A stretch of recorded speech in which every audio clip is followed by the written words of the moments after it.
Amigos, tudo bom com vocês? Anderson aqui. Gente, é o seguinte, eu acabei de assistir agora o debate presidencial, né, do SBT. E os principais candidatos estavam lá, né, para debater, argumentar seu ponto de vista. Enfim, entre os principais, apenas Lula, né, se acovardou como de costume, né. Não só ele, como Bolsonaro também já fugiu de debates. Mas enfim, apenas Lula, nessa ocasião, não estava no debate, se acovardou. Mas os principais candidatos estavam lá. E como de costume, uma enxurrada de mentiras, né? Falsidade, coisas absurdas, como o atual governo mesmo, o atual presidente Bolsonaro, mentindo de forma descarada. E chega a ser até uma coisa demoníaca e irônica, né, cara? Porque o cara usa João 8,32, um versículo bíblico, como se fosse bandeira da sua candidatura, né? Do seu governo, mas mente de forma descarada, como mentiu acerca do Auxílio Brasil, né? Que se fosse por ele, o brasileiro estaria recebendo R$ 200, né? Mas o Congresso argumentou quanto a isso aí e o valor foi aumentado para R$ 600. Então ele usa essa bandeira do Auxílio Brasil como se fosse algo que o valor de R$ 600 fosse aprovado por ele, algo que não, ele queria que fosse R$ 200. Eu te pergunto, o que é que você compra com R$ 200 hoje no supermercado? Né? O que você faz com um dinheiro desse? Né? Aqui mesmo no meu estado, aqui na Paraíba, mesmo em João Pessoa, um gás está a mais de R$ 100, né? Um botijão de gás de cozinha. Então imagine você ganhando R$ 200 agora, tirando o auxílio de R$ 200. O que você faria com um valor desse? É algo extremamente bizarro a forma com que o cara mente. E a gente viu ali, enfim, não falando dessa mentira porque foi a principal, mas teve outras mentiras, né, que ele usou, muitas mentiras, dizendo que não há corrupção no seu governo, sendo que o seu ministro da Educação veio de uma corrupção agora recentemente. Corrupção até usando pneus, né, para colocar dinheiro dentro, enfim. É só você dar uma pesquisada rápida aí que você vai ver vários e vários casos de corrupção. O chefe do seu governo mesmo foi pego com dinheiro na cueca. E, cara, é absurdo como as pessoas ainda acreditam nesse cara. É incrível como as pessoas conseguem cair nessa mentira bizarra. O cara mente de forma descarada. O cara, de fato, mente como se não houvesse um amanhã. Então a gente viu ali, eu analisei alguns pontos, porque obviamente não tem condições de a gente abordar tudo, né? A não ser que esse vídeo fosse aqui para 20 ou 30 minutos, mas enfim. Como é um vídeo rápido, eu não vou detalhar todos os pontos do debate, mas assim, eu detalhei algumas impressões que eu tive do debate, algumas principais impressões, para que a gente possa refletir um pouco, né? As duas mulheres que estavam ali no debate, né? A Soraya e a Simone, né? A Soraya Tronic e a Simone Tebet. Elas começaram bem, né? Ali mostrando as verdades na cara de Bolsonaro, jogando de fato os fatos e não argumentos na cara de Bolsonaro, vários fatos. Mas ao decorrer do debate elas ficaram ali um pouco em cima do muro, né, acerca de alguns assuntos e não de fato estabeleceram de que lado elas estão, né?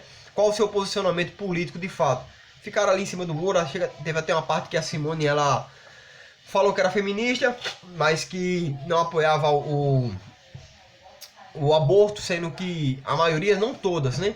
Mas a maioria das feministas apoiam sim o aborto, né? Mas, enfim, cada um tem seu ponto de vista acerca desse assunto. Mas eu senti que ela ficou um pouco oscilante, né? O padre Kelmo, né? Que é o que tava lá concorrendo também. Cara, bizarro. O cara tava servindo de cabo eleitoral para Bolsonaro. O cara só faltou se ajoelhar e beijar os pés de Bolsonaro. O cara nem para falar das suas próprias propostas de governo, seu próprio ponto de vista do governo, o cara serviu. O cara apenas foi lá para lamber as botas de Bolsonaro em pleno debate, né? O cara chegou até a dizer, ó, o governo do jeito que tá bom, não tá ruim, né? Dizer que houve complô contra Bolsonaro. Enfim, o cara tava lá servindo como cabo eleitoral. Algo extremamente vergonhoso. Ele foi lá só para lamber as botas de Bolsonaro. Ponto final. Só para isso. Então, cara, é extremamente bizarro, né? Como uma pessoa pode se submeter a uma condição dessa. Mas enfim.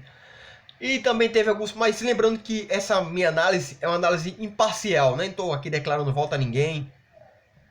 Acredito que esses que estão aí realmente é complicado, né? Você achar uma pessoa que de fato tenha condições de derrubar Bolsonaro, né? A não ser Lula, que ainda assim é um canalha igual ao Bolsonaro, então é complicado. Mas aqui eu estou dando uma análise imparcial. Teve também uma das maiores decepções do meu ponto de vista, que foi o Felipe Dávila, do Novo.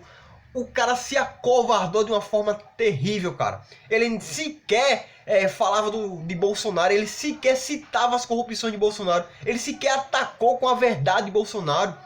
É uma coisa extremamente covarde, né? Sendo que as duas mulheres estavam ali atacando o Bolsonaro com a verdade, e não de uma forma mentirosa, mas atacando com a verdade, jogando a verdade na cara de Bolsonaro. E em momento algum o Felipe Dávila falou a verdade para o Bolsonaro de forma clara, de forma nítida, né? Porque a gente sabe que se a gente não falar de uma forma clara, a população brasileira ela não consegue pegar, porque de fato política é um assunto complicado. E quando você usa muitas linguagens técnicas, as pessoas acabam se perdendo. Mas ele nem de forma técnica ele atacou Bolsonaro com a verdade. Então foi algo extremamente vergonhoso, né, para um partido novo. Algo extremamente covarde no meu ponto de vista. E quem se saiu bem, ao meu ponto de vista, agora como eu estou falando, eu não estou aqui declarando voto, de forma alguma. Estou fazendo uma análise técnica, na impressão que eu tive, no ponto de vista que eu tive. Quem se saiu bem, ao meu ponto de vista, foi o Ciro. Eu acho que o Ciro se saiu muito bem, né? Ele foi bem incisivo naquilo que ele estava defendendo. Ele foi bem objetivo, né? E atacou o Bolsonaro com a verdade, falou as verdades, mas focando também no povo, né? Usando algumas técnicas ali também de ciências políticas, acredito eu, né? Direcionando a atenção dele para o povo, chamando o povo para dentro do seu raciocínio. Então eu acredito que ele se saiu muito bem. Mas, como a gente sabe, infelizmente, Lula está liderando as intenções de voto e logo em seguida vem Bolsonaro. Acredito que haverá um segundo turno. Mas foi um debate, em alguns pontos, foi um debate excelente, assim, para que você pudesse ver de fato as mentiras. Só o idólatra não vê, porque de fato é complicado você abrir os olhos de um idólatra. Mas houve muitos pontos que foram questionados, houve muitos pontos que de fato foram bem avaliados, né, pelos os candidatos que ali estavam. Então, de fato, é de se admirar, sim, né, a coragem que a Simone, né, e a Soraya teve. Podem até ter algum rabo preso, né, no que diz respeito ao orçamento secreto, né, elas podem ter pegado ali, mas enfim, não estou declarando voto, estou dizendo aqui que de fato são pontos positivos. E outra mentira absurda, né, que Bolsonaro ficou usando sobre o orçamento secreto, dizendo que não dependia dele, que ele vetou, mas votou e ele não teve como vetar. Cara, se ele tivesse vetado quantas vezes fossem necessárias esse valor de 8 bilhões de reais, de fato ele poderia ter feito algo. Não adianta ele querer se isentar, querer tirar a responsabilidade dele, de cima dele, acerca desse dinheiro. Cara, pelo amor de Deus, ele poderia ter vetado várias vezes, ele poderia sim ter pressionado para que, com o auxílio do povo, né, com parte do Congresso, esse valor pudesse ter sido diminuído, né? Mas a gente sabe que ele se isentou e ele aceitou esse valor, até porque, cara, ele está na mão do Centrão, isso é um fato. E por conta do tempo do debate também, muitas pessoas, muitos candidatos participaram, não teve tempo de essa questão da corrupção no governo de Bolsonaro ser abordada de uma forma mais técnica e com mais tempo. Mas enfim, o cara tá na mão do Centrão, né? O cara vendeu o governo, se for ver, o governo dele tá cheio de ex-petistas, né? Pessoas condenadas na Lava Jato. Você vê quando uma pergunta foi feita para ele acerca do Valdemar da Costa Neto, o cara que foi condenado no Mensalão e um cara que Bolsonaro está no partido dele hoje. Bolsonaro não fugiu da pergunta, não respondeu, porque de fato está nos braços do Centrão, né? Ele sentou no colo do Centrão, ele deve ao Centrão, né? Ele de fato tem o rabo preso, por isso que ele não se aprofundou nesse assunto, mas preferiu se aprofundar em assuntos populistas, sendo que esses assuntos, em um desses assuntos, como no que diz respeito ao Auxílio Brasil, o mérito não é dele. Ele queria 200 reais, ele queria dar apenas 200 reais para o povo.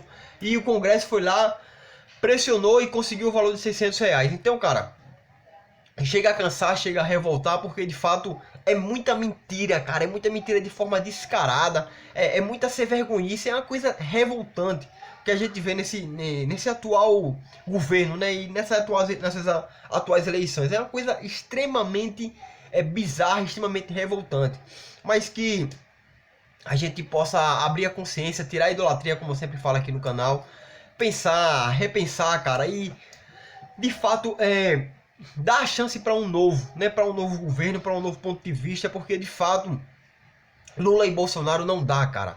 É Um governo já estourou o país, acabou com o país, que foi o governo petista durante 13 anos, estrupou o país. E outro governo vem de fato vendendo e vendeu o país para os mesmos ladrões que nos roubavam. Então é complicado. A gente precisa de uma nova perspectiva de governo, uma nova oportunidade de governo. Então, gente, que Deus abençoe vocês. Um forte abraço. Vou estar aqui tentando dar uma atenção maior para o canal por conta do trabalho, por conta da correria, do dia a dia. A gente sabe que é complicado. Mas eu vou me esforçar um pouco para que a gente possa comentar mais assuntos, possamos estar juntos. Então, forte abraço, Deus abençoe a todos.